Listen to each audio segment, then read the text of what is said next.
this series. All right. And again, like I said, you're from everywhere. We have participants who join us globally, and we're always really excited when they're here. If you have questions at any point, please feel free to chat in. We're happy to help, and we can do it in English and Spanish during this session. So please feel free to reach out at any point. Next slide. All right. The other thing too is that we're going to start planning for our 2025 series.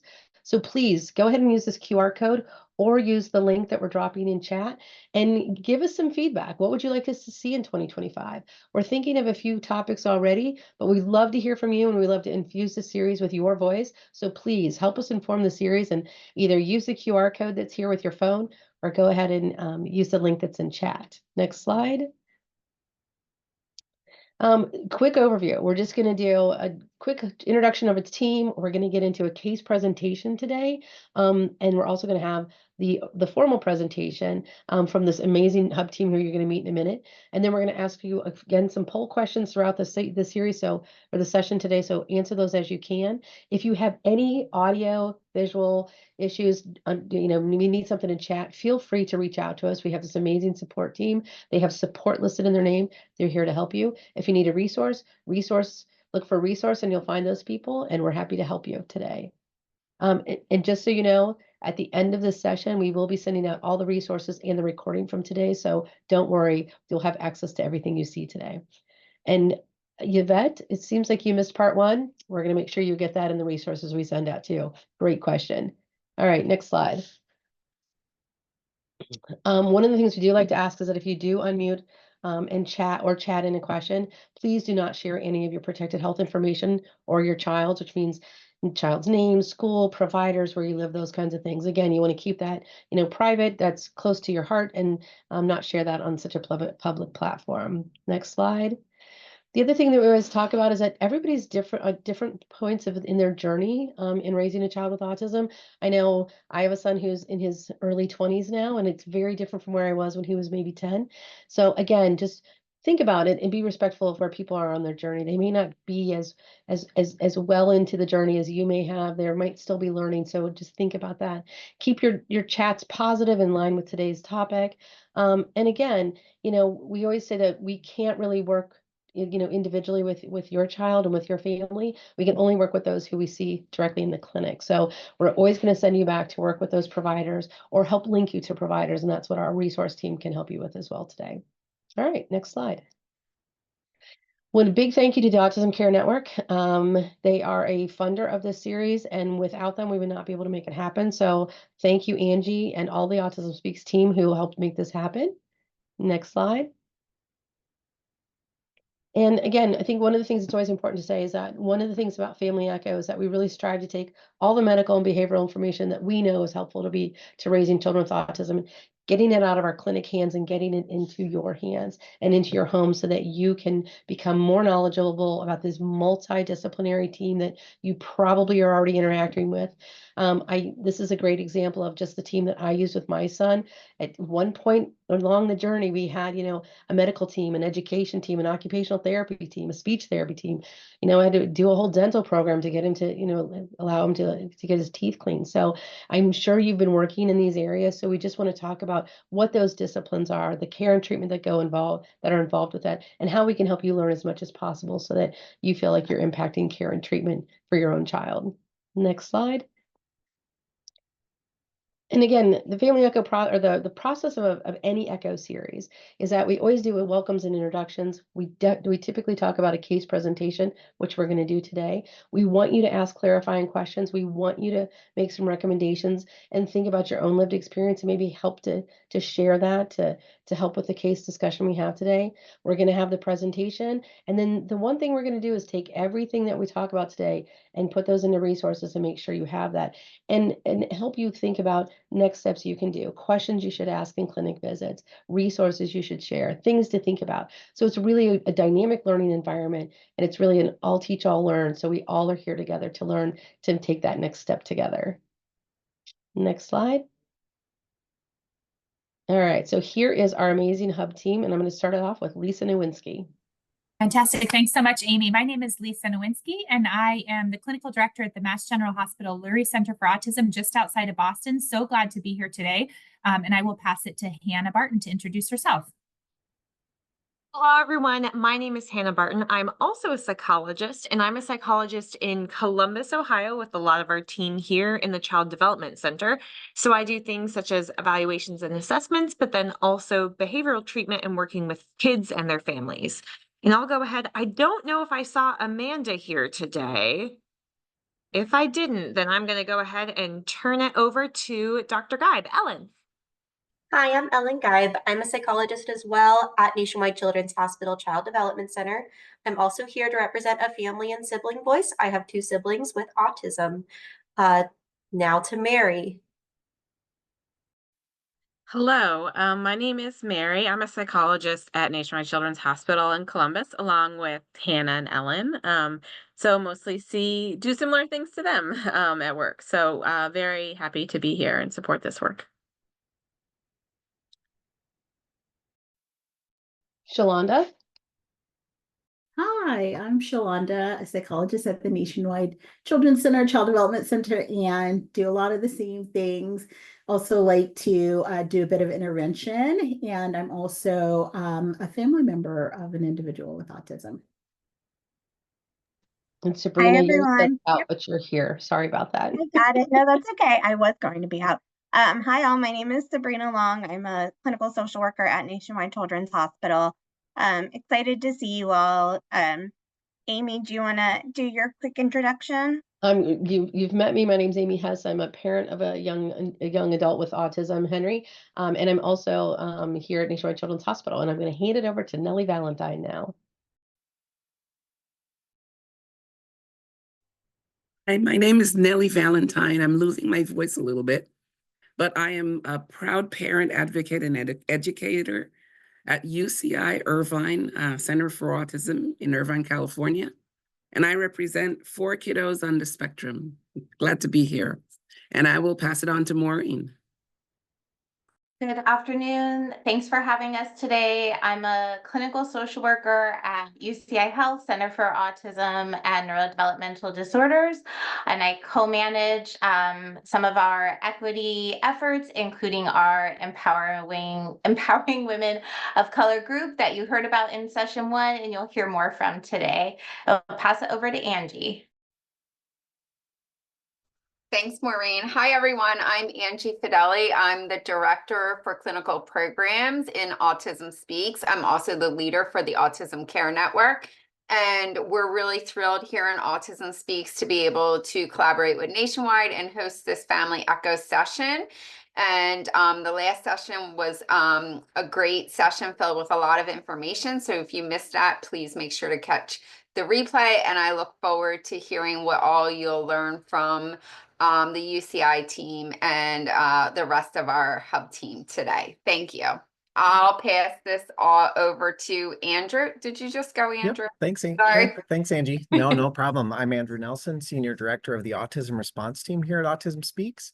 Joining me today from my team is Natalie Rodriguez and Fatima Allen. We will be watching the chat and sharing resources today. I'll tell you a little bit more about our team here in just a minute, but we're here to help share resources and answer your questions. So please do put those in the chat. Thank you.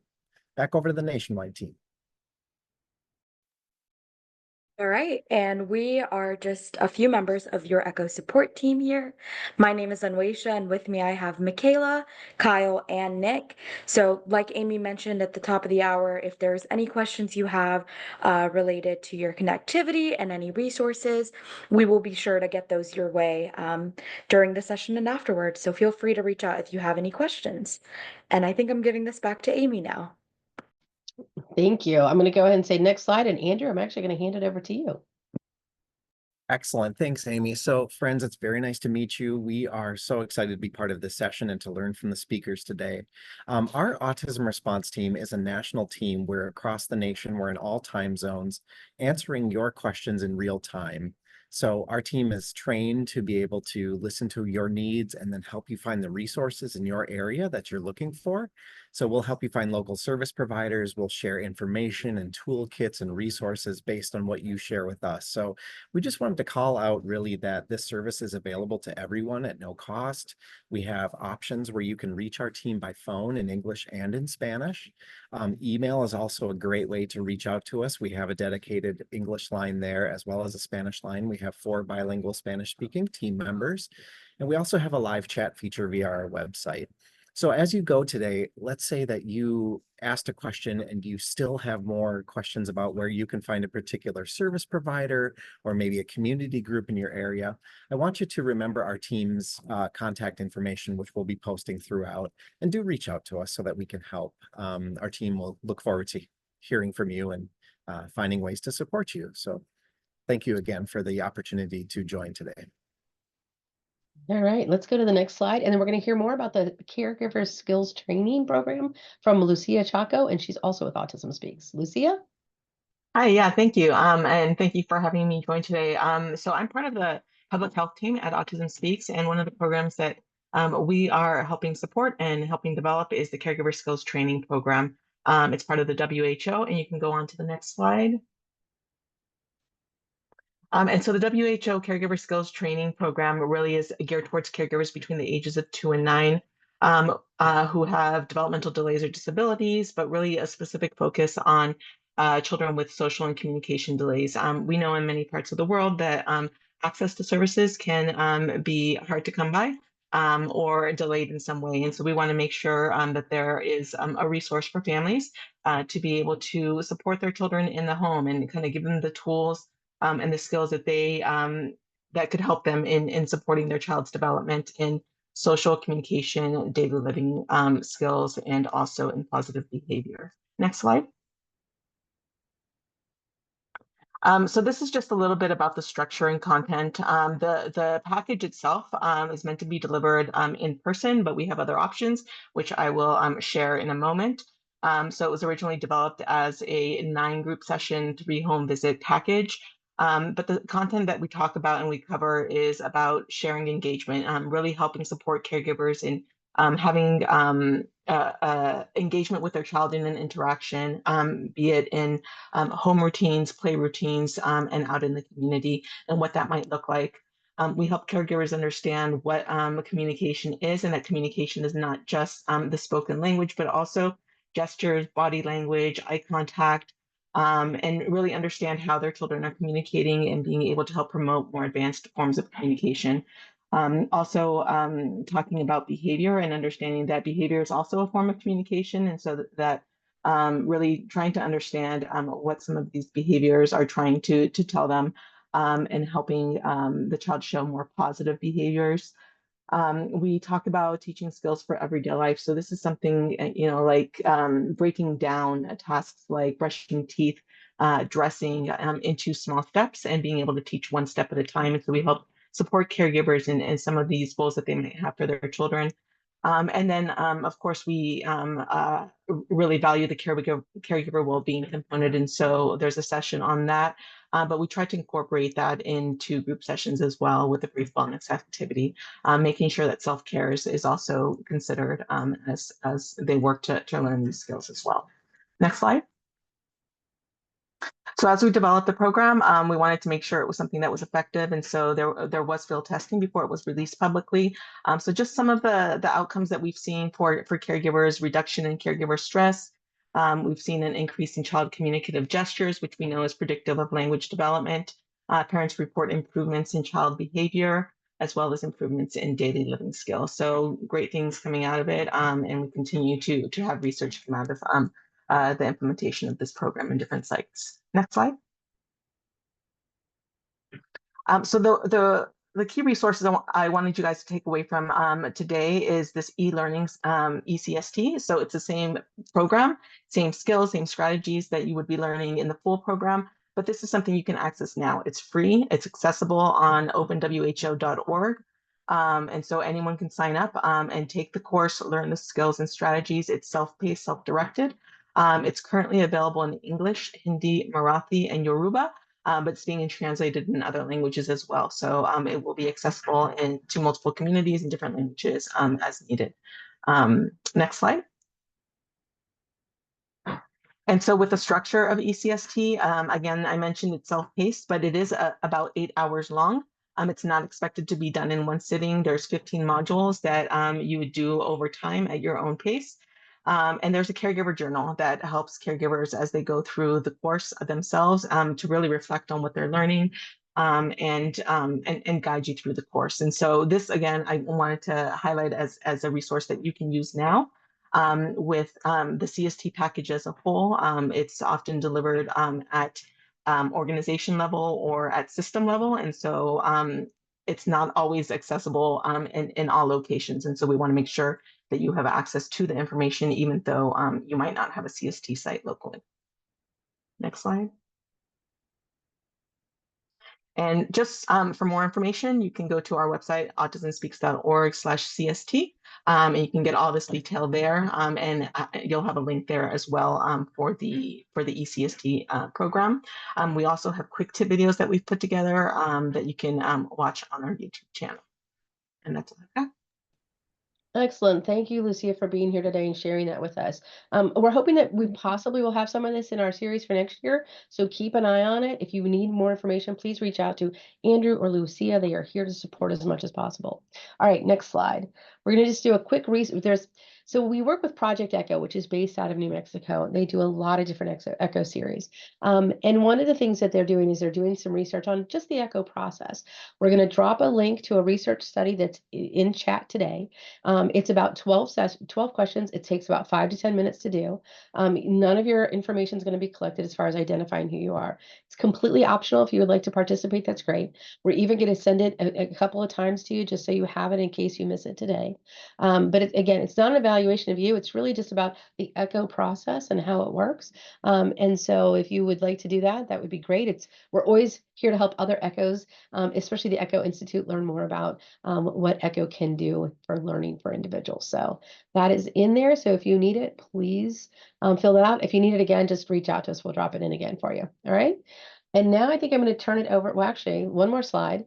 Like I said, today we're going to do a case presentation. The case presentation format is this. You're going to hear about a case. It's about a little boy named Martin who's 5 years old. What we do is we're going to hear about the case. Then we're going to talk about clarifying questions. What else do you need to learn about this case? What would you ask as you hear this case? And we're going to get into some of those clarifying questions. From there, we're going to move into recommendations, which are what would you recommend for this family? What are things that maybe you have experience with that worked really well for you, or things you've heard of, you've suggested, those kinds of things. And then again, a reminder, no, don't share any of your protected health information. But we're going to get into this case discussion. I think you'll find it interesting. And it's a great way to learn about how to actually walk through some clinical aspects of an individual. So I'm going to turn it over to Ellen and Sabrina to start us off. You can go to the next slide. Thank you, Amy. And we are actually, I don't know, Michelle or Kristen, which one of you will be our presenter today, but just a quick reminder, as we do for all of our Echos, you have about 5 minutes to present the case, and then that's when we'll do a quick summary and then go into questions and recommendations. Thanks so much. This is Maureen from UCI Health Center for Autism. I just wanted to say thank you all for inviting our team to present today. If you attended session 1, you met our Empowering Women of Color team. Don't worry, if you missed session 1, we encourage you to watch the recording. It's going to get sent out in the resources. The case you're about to hear was developed based on the collective experiences of women from our Empowering Women of Color team, and I will turn it over to Dr. Michelle Ochin and Dr. Christian Joyner, who will be presenting the case. Thank you. Okay, thank you, Maureen. Okay, so I will go ahead and get started. And just so you know, so I'm Dr. Joyner. I'm a clinical psychologist, and I work in partnership with UCI Center for Autism. I'm really happy to be here. So Martin is a 5-year-old boy with autism, cared for by his incredible mama, Shirley. Martin is a good negotiator, loves numbers and math, and is tech savvy. Shirley became concerned about Martin's development when he was 2 years old and wasn't talking like other kids his age. He was physically healthy and able to run and climb like other kids, but he wasn't talking. When Shirley asked Martin's pediatrician about this, they put her off, told her, "He's a boy. They're slower to develop than girls. He will catch up." Shirley enrolled Martin in a daycare while she went back to work, and within a few weeks, they kicked him out because of his behaviors. They didn't provide any resources or referrals, but they kept the deposit she had paid.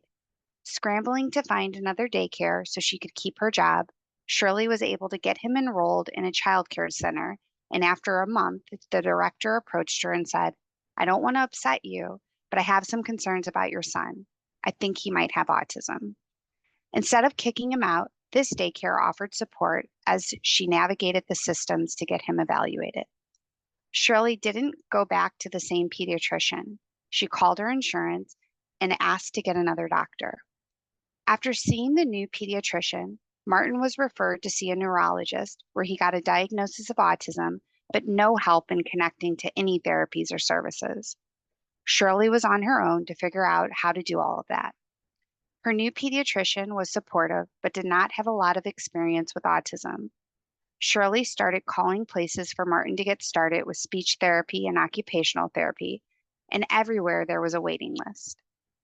Martin finally got an evaluation for speech therapy, but then the place couldn't see him for the actual therapy.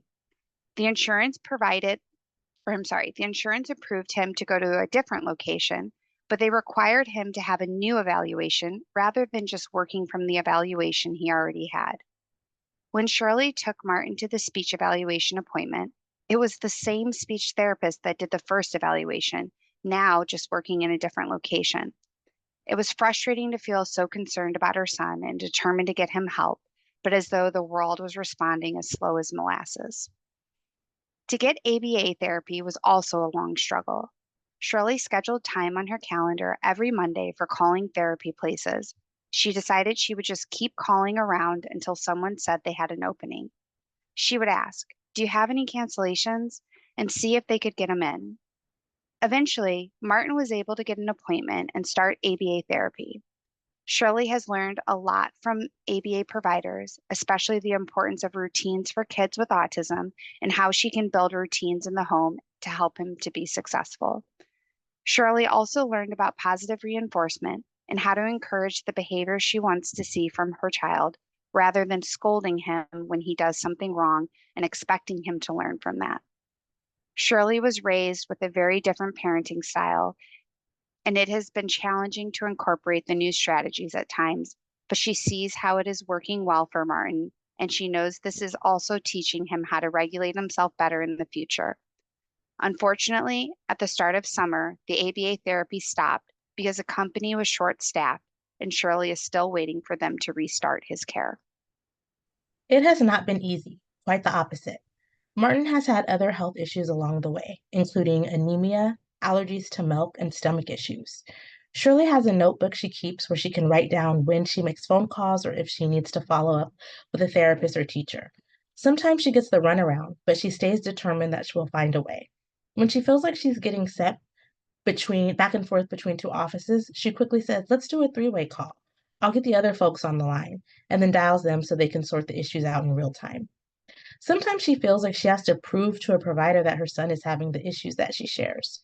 If they don't see the issue or behavior happening right in front of them, they might dismiss her. When Martin was diagnosed with anemia, the doctor prescribed a medication that made his diarrhea worse. When Shirley called the doctor about this, they said it should have the opposite effect and made him constipated. So they doubled the dosage. Shirley did not feel like she had been heard. She told the doctor she wasn't satisfied with that answer. She didn't want to give her child more of something that seemed to be causing diarrhea without a better explanation as to why she should do that. She told the doctor she was not in agreement with the treatment plan and asked for another option. The doctor said she could buy an over-the-counter supplement and try it instead. She did, and the diarrhea stopped and the anemia was controlled. Recently, Shirley has been concerned that Martin may have ADHD and obsessive compulsive disorder in addition to autism, and she's been doing some reading about this. She asked her pediatrician for a referral to get this evaluated and is on a 3 to 6 month wait list at a local specialty clinic for this evaluation. When Shirley has an appointment, she writes down the main things she wants to talk about. So if Martin is having a difficult time, she doesn't forget what she wants to discuss. Shirley tries to state her concerns clearly by saying, "I'm worried about this problem, and I want you to help with this problem." Shirley has found information and support in attending EWOC. It started when she attended the Echo Autism Family Journal sessions that Nellie supported her in attending, along with the rest of the EWOC women. Shirley learned how to look at journal articles and valid information when she was trying to make decisions about her son's care. When Shirley hears information from an agency or school or provider that doesn't sound like what she expected, she can check it out with the EWOC group, and they can get support from canned folks when needed to. Currently, Shirley has some respite care hours for help with Martin through the regional center, and she's working to get some specialized swimming lessons approved for him so he can learn to be safe around water. Shirley has attended workshops, some of them multiple times, because she hears something different every time she goes. She also feels comfortable because she is surrounded by other moms she can relate to. Shirley enjoyed the Project Leadership Advocacy training series she attended with Family Voices. Shirley is continually growing in her ability to advocate for Martin and is also starting to show other moms the way forward, just as she has through this Family Echo series. That is the case. Thanks for sharing. We can go to the next slide. So thinking about Martin, want you all to think about this family and what would you like to know more about, just to get a picture of their daily life, and then what might be helpful as you learn more when you're thinking about how you would give next steps or recommendations. I agree. This is so relatable to maybe a lot of families. You might have a picture in your mind of a similar scenario. Specifically for Martin, I'm wondering, just on a daily, weekly schedule, what has life looked like for the family? And who are maybe some of those key people who can help and have been supportive as well?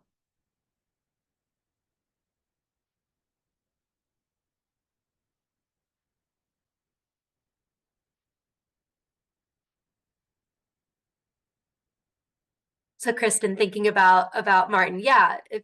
Sorry, I didn't know if you were proposing that to the group as a discussion point. I apologize. Yes.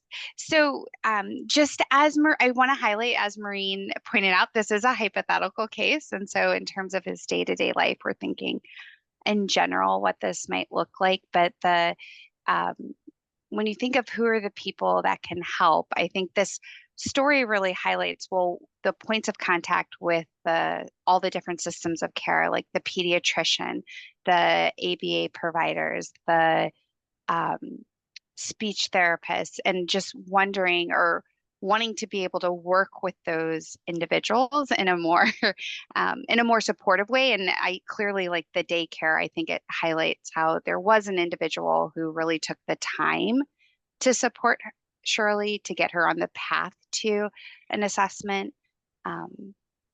But I imagine go ahead. Yeah, some questions from the chat. Is Martin potty trained? I think, a broader question is just, what supports does he need to get through the day in comparison to maybe some other kids with some of his self-care skills? Another great question is support outside of all those providers. That is a lot for parents. So in my head, I was also thinking of, who's that person who maybe she can bounce ideas off, or make sure she has her Post-it notes ready with some of those tips for, here's my specific question. Here is the need that I have. Another question is, what does any of these behaviors look like in daily life? What's the picture of that? Any self-harm behaviors or aggression?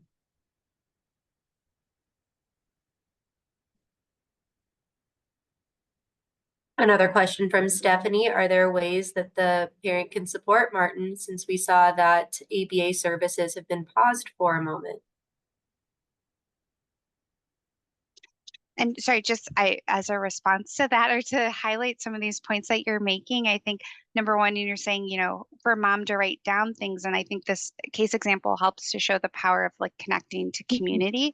And so like we have the Empower Women of Color support group. And I think it highlights that of like, who are the supports outside of the immediate providers. And just want to like speak to that as well. We've also shifted to some great recommendations from our chat. Sabrina, what have you found in our chat? Yeah, thanks, Ellen. I think there are some great suggestions about getting other people involved, other providers, making sure that the school district is involved and knowing that they could get the supports through an IEP, getting some of those therapies through that way, working with the daycare to provide some training for them on autism and some ABA strategies. Those are all some really good suggestions that I've seen in there already. So someone else had just recommended recording some of the behaviors, being able to kind of provide that information to some of the other doctors. This way everyone can be on the same page. And then it looks like we have some other recommendations that are in here as well. So, you know, because we are really thinking about this Empowering Women of Color series, you know, there are some great meetings, advocacy trainings that they have, some other recommendations, like Kristen has said, that they can do. I'll call on Kristen and Michelle one more time to see if there's anything else you want to highlight in these recommendations for everyone else. Yeah, I think these were some really great recommendations, just related to working with the daycare provider. One thing that I might recommend to families is using ABA in the daycare setting, if that's allowed. So if she does have access to ABA, if they can maybe provide support in the daycare setting if they're not. If the daycare setting is not trained, especially in working with individuals with ASD. I did see in the chat somebody mentioned utilizing other resources like state resources. And in the case presentation, she did mention that she had respite. So I think also I talked to families about accessing like regional center respite care. Here in California, we have something called in-home support services. So it's basically disability services funding that can help offset the cost of daycare if a parent needs to maybe work, you know, altering hours to provide increased levels of supervision. So some funding that they can get towards providing supervision. And then just with Shirley's situation about the cancellations and being on wait lists and things like that. One thing that I sometimes talk about with parents is looking at their scheduling and seeing if they have any flexibility in the days and times that they can have therapy.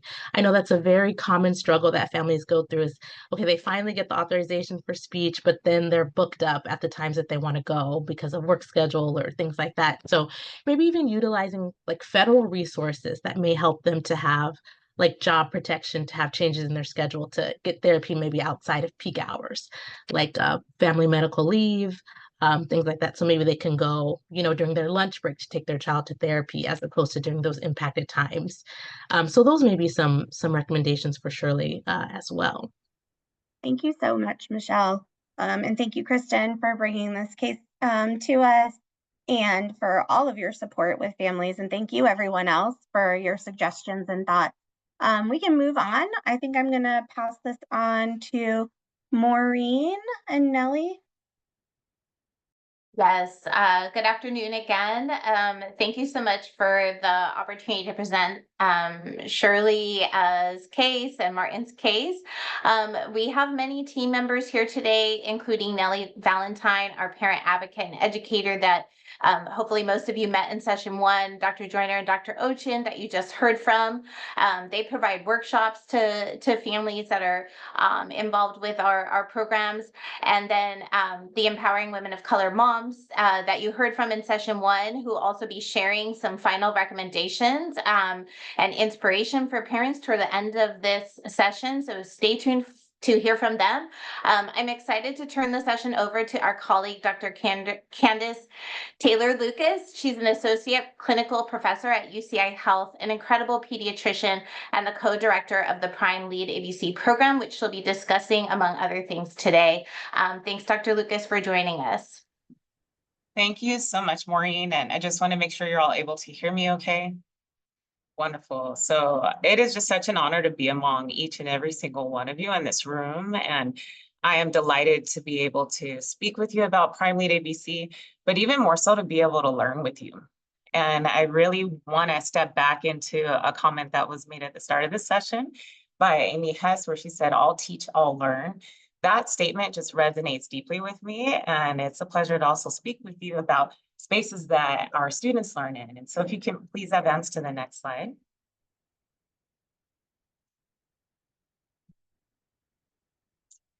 And the next slide. So I'm noticing that there's a few slides that aren't in here. So if you go back to the other one, then I will just speak in general. So Prime Lead ABC is a program that began in 2019.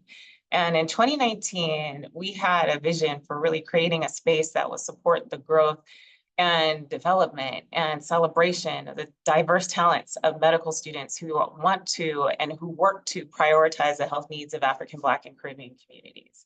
And in doing so, we were the first in the nation to establish a mission-based program with that focus, with the focus of developing physician leaders, with the focus of elevating future scholars and advocates, and with diverse areas of focus and abilities. And in creating that space, we also recognize the fact that in supporting future physician advocates, and acknowledging the fact that equity is needed and access to care and access to support services in diverse ways, we have to partner with our communities, and we have to partner with patients, we have to partner with parents, and we have to partner with each other and as a collective group. And I had the wonderful chance of connecting with Maureen and with Nellie and with Dr. Joyner early on. So Prime Lead ABC began in 2019. And we have been partnering with the Center for Autism and Neurodevelopment at UCI ever since 2020. And our program has grown from initially having only 4 students recruited in that initial cohort to now recruiting on average between 11 to 13. In the same time frame, we began with having just a few interns every year who would join the Center for Autism on diverse projects to specifically increase access to resources within Orange County for Black families, and to specifically increase awareness of resources, to elevate the voices of families, of parents, of siblings, of just our community advocates and providers, to make sure that we are increasing access to resources for our minoritized communities. And we now have been successfully partnering for 4 years. And Talua and Destiny, both who are currently second-year Prime Lead ABC medical student scholars, are 2 excellent examples of that partnership. And there are so many diverse outcomes that have come out of our collaboration. And thinking about one in particular, we now have a website that elevates resources for Black families in Orange County. And to do that in Orange County, California, where only 2% of our population identifies as being African American or Black, that's a huge statement. Too often we identify minoritized communities as being a small group within the societies that we're in. And when we do that, we hide the needs of our communities that we represent and belong to, and the communities we serve.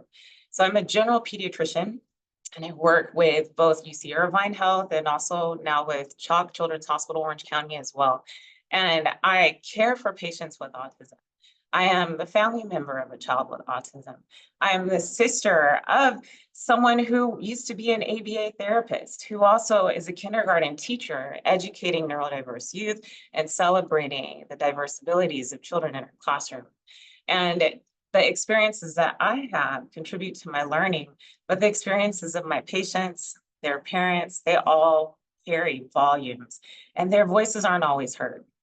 The Empowering Women of Color collective, collaborative program really strives to address this in a direct way. And it's a pleasure to be in this space and to elevate the visibility of our scholars as well and the work they've done in collaboration with the Center for Autism. I have a poem that I would like to share with you as well, if that's okay. And that poem is entitled The Open Door. And I want to share this because of the fact that too often we lean on knowledge as a concrete thing when it's an iterative process of growth and learning. And that's why we're all here today. And it's so important for us to continue to acknowledge that we each have the opportunity to learn, and we each have the opportunity to grow in the ways that will not only benefit our patients, but also will benefit future generations to come, the systems that we're a part of, the spaces that we exist in, and in which we strive to enable to evolve. And thank you for adding the slide with this. So the open door. If I stand in a room of knowledge, will I learn all there is to know? Or will truth be outside the room in which I grow? What if a door is opened to allow knowledge to flow in through collaborations and shared experiences that naturally begin? Knowledge would flourish beautifully as if thriving on a vine, nurtured by an environment, supported by design, oxygenated by fresh air, flowing freely through the open door, breathing life and opportunity for well-being, health, and more. And with that, I really invite us to continue to share our full selves. And sharing this poem, I hope to at least highlight the fact that we each have opportunities to push past our vulnerabilities, to push past our self-defined limitations, to be our full selves in spaces so we can enable our patients, enable children with autism to fully be seen. A point that I like to make with a lot of my patients who are navigating, getting diagnoses, or having their children diagnosed with autism is that, in my experience, I found that every child with autism has a unique superpower. And it's really amazing to be able to partner with families and to engage with them as they discover what those unique superpowers are for their children. And it's important for us to continue to make sure we are listening to, engaging, and elevating the voices of parents and patients who are experts in their bodies and the needs of their children, and also in the needs of themselves. And with that, I'd like to just share our information. I can pop my email in the chat, and it's a pleasure to be among you all today. And thank you for the time to just talk briefly about Prime Lead ABC. I would love to pass this over to both Destiny and Talua, who are here as well. Hey everyone, I'll go ahead and get us started on behalf of Destiny and I. So my name is Tolua Balogun, and I'm a second-year medical student at the University of California, Irvine School of Medicine, as well as a student in the LEAD ABC program. I know that Dr. Taylor Lucas already talked a little bit about what the LEAD program is, how it came to be about, and some of our goals, but I also want to share a little bit of light on what the LEAD program is from a student's perspective. So put simply, the LEAD program is a program in which medical students are trained on how to serve underserved and under-resourced communities. It's a way for medical students to understand how the complex social and structural makeup of our country has perpetuated healthcare disparities and negative outcomes for certain groups, and then equips us with the tools to be able to identify and address these disparities in our community. In our program, we have many, many outstanding men and women who are dedicated to better health outcomes for marginalized communities. And that doesn't just stop with African Americans and Black communities, but also holds true for other communities that are commonly overlooked, such as the special needs community. I truly feel like through our training and our efforts as part of the LEAD ABC program, we'll become more socially conscious physicians, and this will lead to better health outcomes for our future patients. And with that, I'll turn it over to Destiny to introduce herself and talk about part one of our summer project. Hi, everyone. It's great to be here with you today. My name is Destiny Batten, and I am a second-year medical student at the UCI School of Medicine. And just to give you a little bit of background about myself, I'm also a scholar in the LEAD ABC program along with Tolua, which you heard about. And as he mentioned, one of the major goals of this program is reducing health disparities within African, Black, and Caribbean communities. And this is one of the main shared goals that I have and reasons why I wanted to join LEAD ABC. And while here at UCI, I have also had the opportunity to work directly with a child with a neurodevelopmental disability in a program called PALS. And so in this program, I've had the opportunity to build a relationship with him and his mom. And I've not only gotten the chance to learn about his life, but also had the chance to learn more about his mom's experience in terms of managing his care and navigating challenges surrounding that. And that's been an amazing experience. And so when the summer came around, I was offered a unique opportunity to work with the Center for Autism and Neurodevelopmental Disorders here in Orange County to develop a summer project. And so I decided to develop a parental wellness summer series which would be a two-part workshop hybrid event, so on Zoom and in person, for parents to attend. And thankfully, Nellie provided me with an amazing connection with her Empowering Women of Color group. And many of the moms in that group offered a lot of support in seeing this project through. And the first workshop was titled Coping with Your Child's Diagnosis. And so my goal for this workshop was to create a space of open dialogue and reflection about the experience of seeking a diagnosis for one's child and the process of navigating the stresses, fears, and expectations along the way and throughout life afterwards. So if you could please go to the next slide. It'll be the slide with a picture of myself and the title of the first workshop.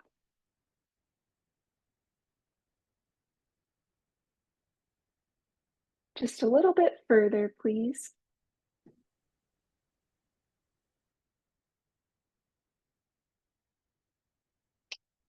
I believe it might be a couple more.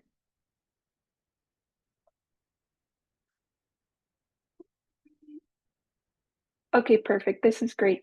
So this presentation was structured to have a few discussion breaks throughout after various topics were proposed to the parents to give them a chance to express their thoughts and experiences and form community with one another. So to acknowledge the racial disparities that exist for parents and children of color, I also shared an important statistic from a study performed at Washington University School of Medicine in 2020. If you could please advance to the next slide.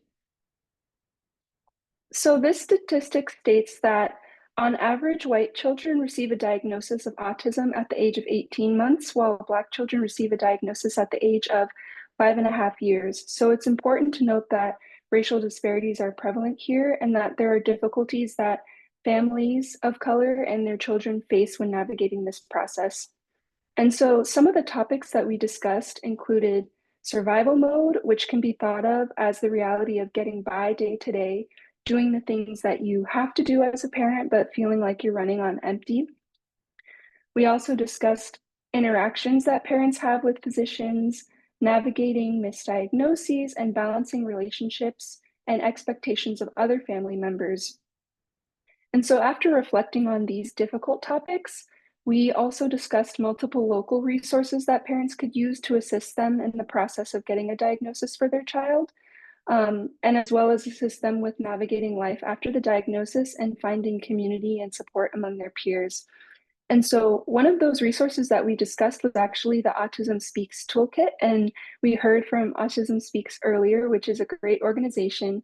And the toolkit is an amazing comprehensive resource for everything surrounding a new diagnosis. And then, as you also heard from the autism response team earlier, it's another great national resource to seek out assistance and help that you may need for your child. If you could please go to the next slide. So between our Zoom and in-person event, we had a total of 20 attendees. And through the collaborative work with our parent partners, we had a successful virtual and in-person discussion session. And these are just some of the comments that we received. And it's important to note that we also discussed the concept of resilience. And we had a lot of great input about that from our participants. Next slide. At the end of the session, we offered a poll, and it's worth noting that multiple parents felt that the session created a safe space for reflection and offered valuable education about the resources available to them. And it was a successful event and shows that this type of hybrid format can be very useful and can work for people in this setting. So with that, I'll pass it off to Tolua. Hey again, you can go ahead and advance to the next slide. So before I talk about part 2 of the project, I want to provide some background on my experiences and why I decided to get involved with the UCI CAN DDS Summer project. So I've been involved in the special needs community for quite a long time now. My mom's an occupational therapist. When I was growing up, she had her own clinic in which I would go and help her out with her treatments and assessments for her patients. I was able to do this from the time I was pretty young up until about high school. And then during high school, I started working at group homes for adults with physical disabilities and cognitive disorders that my father owns, in which I was working as a direct support professional, rec therapy coordinator, and events planner. And so both of these experiences were a really invaluable opportunity for me to understand the unique needs of people with disabilities and educate myself on how to better support them.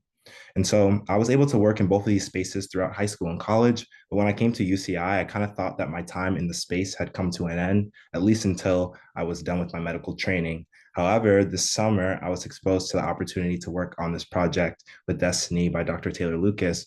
And I jumped at the opportunity because I knew I would not only be doing a service to a community in need and parents in need, but I would also be able to continue to build on some of the knowledge and skills that I was developing when I was growing up. Next slide, please. So my presentation was kind of a part two to Destiny's presentation, and it ran in a similar interactive hybrid fashion in which we had 16 in-person participants at CAN and on Zoom. As Destiny mentioned in her presentation, they talked about how parents were coping with their child's diagnosis and how some of the fears and anxiety and stress that they may have been feeling may have perpetuated a kind of a state of survival mode. That kind of feeling of just getting by, not really living for yourself, but just living to take care of your child. So what my talk focused on was the concept of wellness. What does wellness mean to us? What are some of the common dimensions of wellness? And how can we set wellness goals and practice them in our daily lives? And then as a secondary topic, we talked about the importance of social networks and how to build our social network. And as you know, there's a common saying that it takes a village to raise a child. Well, actually, during the session, one of the parents joked that instead of taking a village to raise a child with a neurodevelopment disorder, sometimes it takes a whole city. So forming solid, vast, and complete social networks is very vital for parents in this situation, as I know many of you are. But it's not always so easy. So to end the meeting, I provided the parents with some resources in the area that they could look towards in order to practice wellness and keep up with their mental health and build community. Those resources are listed on the right to the screen. And then I also provided some resources for the kids because realizing that many parents' wellness or lack thereof might stem from their child not having the resources that they need in order to be able to take care of themselves. So the links to those resources are on the right, but realizing that this is a national call and a lot of the resources are curated towards people in SoCal, I also want to plug the Autism Response Team as well and their resources because I think that it might be more applicable to you all here on a national level. Go ahead and move to the next slide, please. Thank you. So overall, I'm very pleased with how the session went. Based on some of the feedback that we got, I think the parents who attended the session were a little bit more informed on some of the options that were available to them and the importance of them keeping up with their wellness. I think the meeting was a really, really great opportunity for them to share their thoughts, and it provided a safe space for them to share their experiences and build community with some of the parents who are going through the same struggles as they were. Next slide, please. So I want to end by sharing this resource, which is the OC ABC blog, which is a blog put together by CAN in conjunction with Lead ABC that provides tips, resources, and support for ABC families in California and beyond.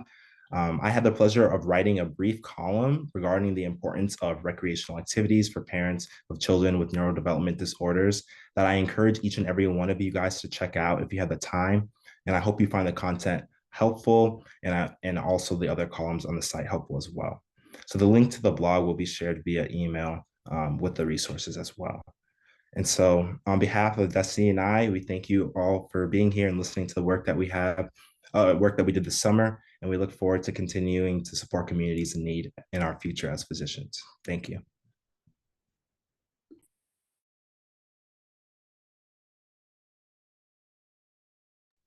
Thank you, Talua, Destiny, and Dr. Lucas. And I wanted to share just a bit because I know that we're running out of time. Dr. Ocean, would you like to speak about the All About ABA workshop? Yeah, sure. Thank you. So again, I'm a Dr. Ocean. I'm a psychologist and board certified behavior analyst.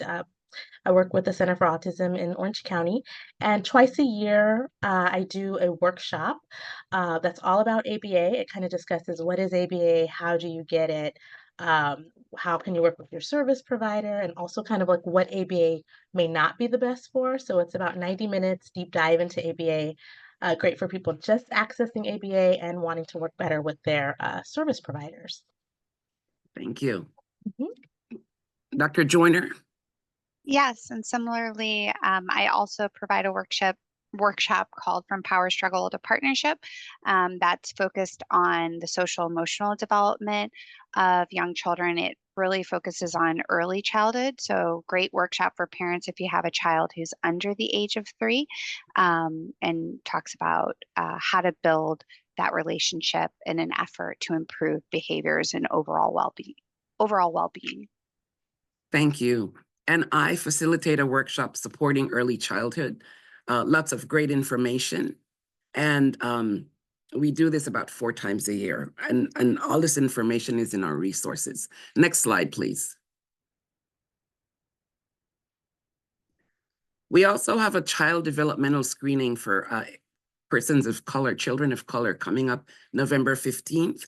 And we have these screenings 4 or 5 times a year because it's really important, and we try to encourage families to understand the need of getting the screening as early as possible so that we could support the children throughout their lifetime. We also have a monthly support group, Empowering Women of Color. We meet the 3rd Mondays of every month. Next slide, please. And I will quickly get through this. As we mentioned during session 1, there are several actions that the families, the women take, starting with the ECHO Journal and project leadership and partnering with the Lead ABC Scholars. It just really shifted the perspective of the moms looking at the Lead ABC program and being close to these med students as they collaborated and created a learning opportunity. And so those are some examples of actions that the women took. Next slide, please.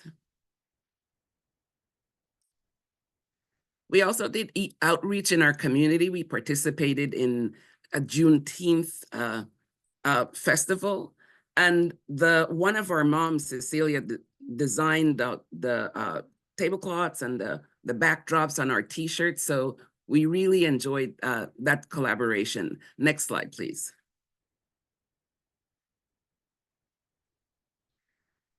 And Cecilia had mentioned in her talk that she had last time that we had gone to Sacramento, and I had spoken about it as well. The women of color went to advocate for a bill that was taking funds away from families with disabilities, and that was an enormous and amazing experience and exposure to our families. Next slide, please.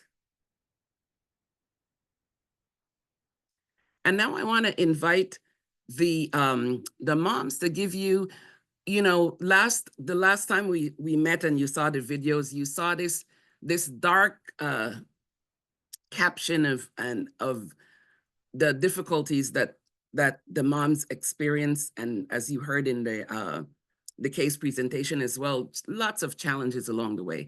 But we're thrilled and pleased that we have such great resources, like Dr. Lucas and the doctors at the Center for Autism, UCI Irvine, and people at ECHO and Autism Speaks, and ATN. We partner with all these entities to have opportunities of learning for our moms.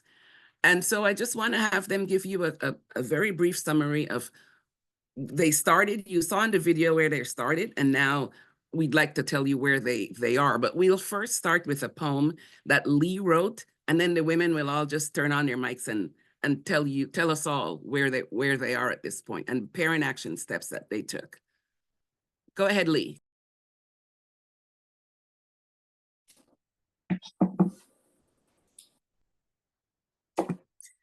Empowering women of color.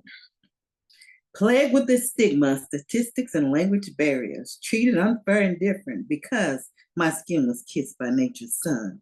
Empowering women of color. There are not enough resources available, not enough doctors in the field to help understand what's going on with my child on their level. Empowering women of color.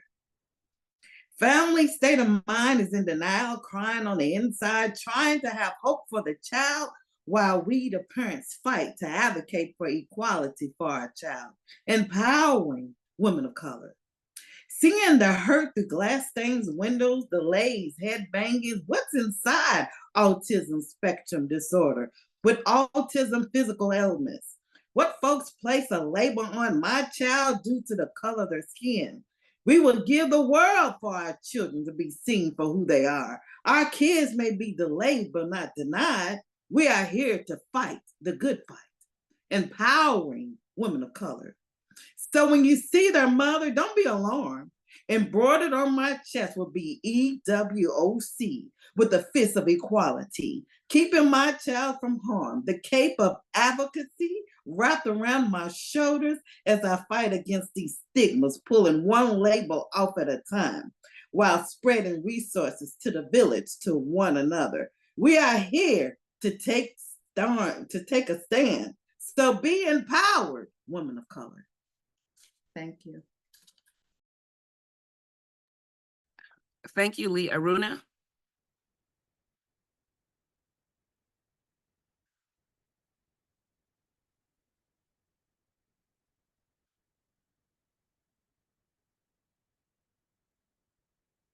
Okay, we'll have Shanae.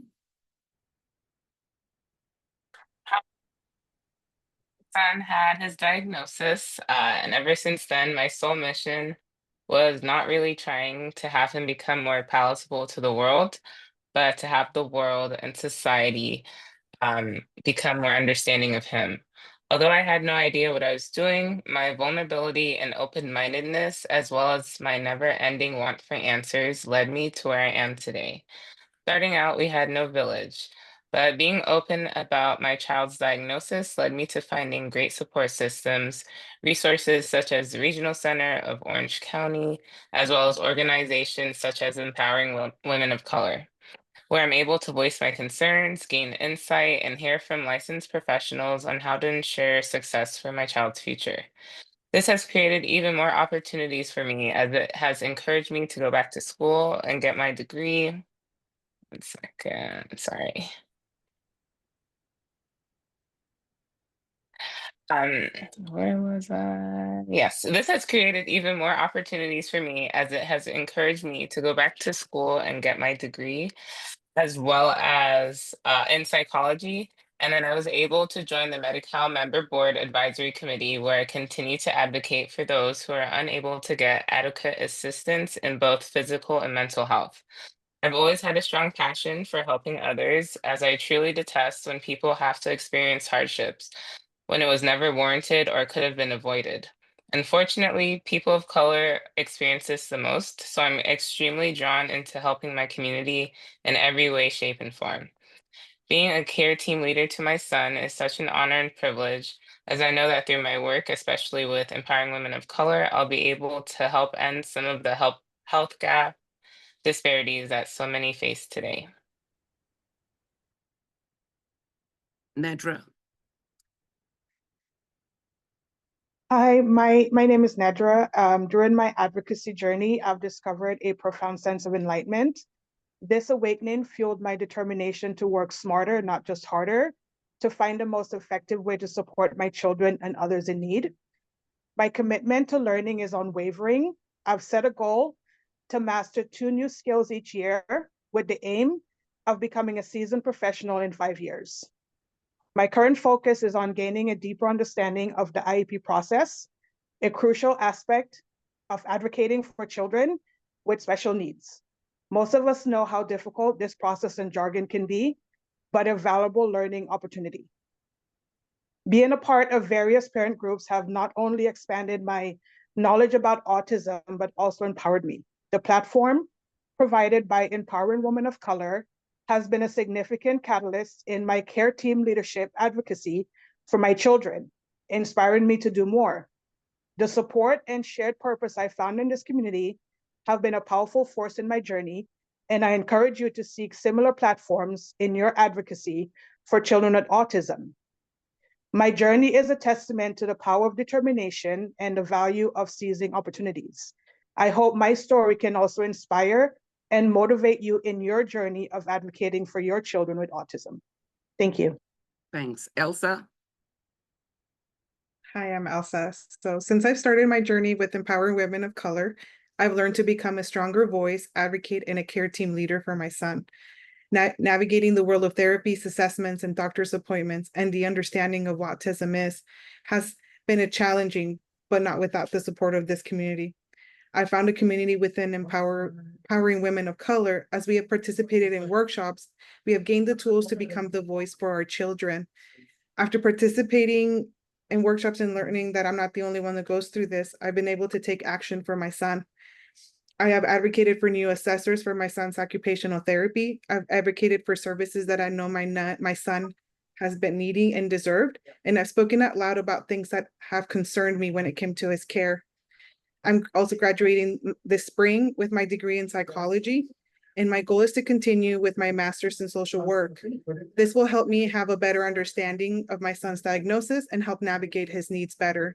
Not only will my studies and career pursuits help my family, but I also hope that I will also be able to help families as well in the future. Thank you. Thank you. And finally, Cecilia. Thanks, Nellie. Right now in our family's autism journey, I feel confident advocating for the services and finding the right providers who truly understand her needs.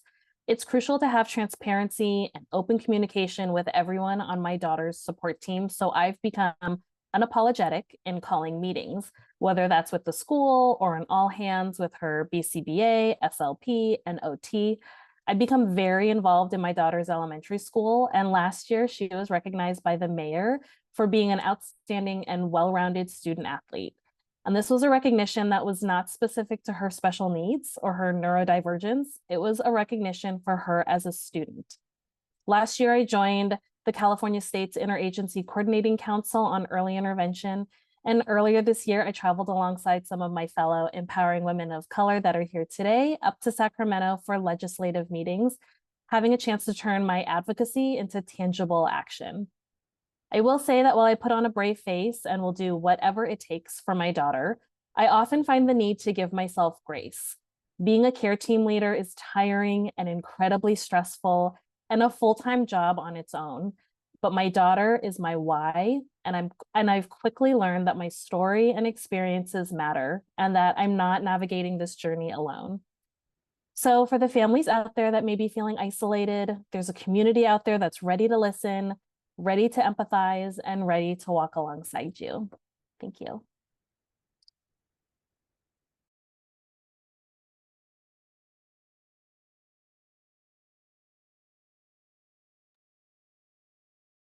Thank you to all of you. And we just wanted to open a discussion, a very brief discussion with the folks on the call.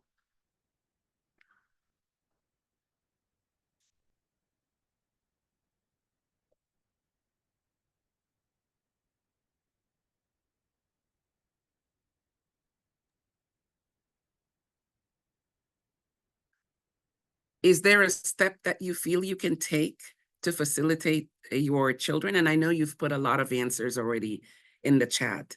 And if there's anything you feel we can do to support you, and I know that I've seen discussions as well with the resource team at ECHO. So we can move on if there is no further discussion. I know it's almost 2:10.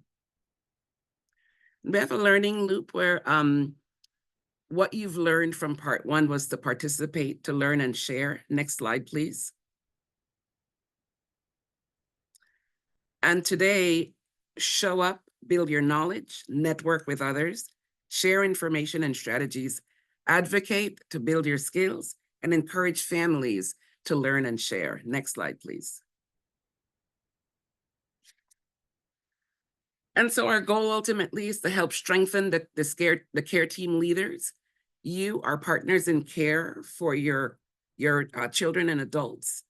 And in doing so, you could advocate, share, engage, become partners with equitable providers, learn, seeking learning opportunities and continuing to learn, include self-care, take care of yourself, and you're all doing a fantastic job. We are so thrilled to be a part of this process, and knowing that our children are getting excellent care and an excellent effort by all the families and parents involved. Next slide, please. We have, this is how you can reach us, and you've gotten this slide before, but the next slide shares I'll turn it over to Amy perhaps, but I thought we had a poll that you were going to send out. So, and I'll turn it over to the hub team. Yeah, Hannah, do you want to go ahead and take the poll for us there? I can, and I don't see it jumping back up on everyone's screen yet. Oh, there we go. All right. Well, thank you all so much today for coming and listening to these wonderful women and their stories. For those of you who are familiar with ECHO, we always like to take a satisfaction survey or just a poll to figure out what was helpful for you all today.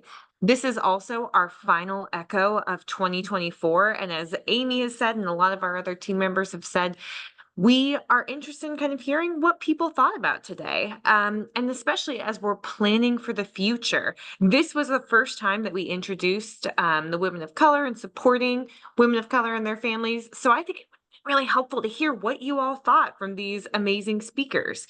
So specifically talking about improving your knowledge and whether or not that gave you more information about serving kids with autism and other developmental disabilities. Second, we want to know if this gave you more information about best practices for you as a parent or a caregiver for a child with something like autism or another developmental disability.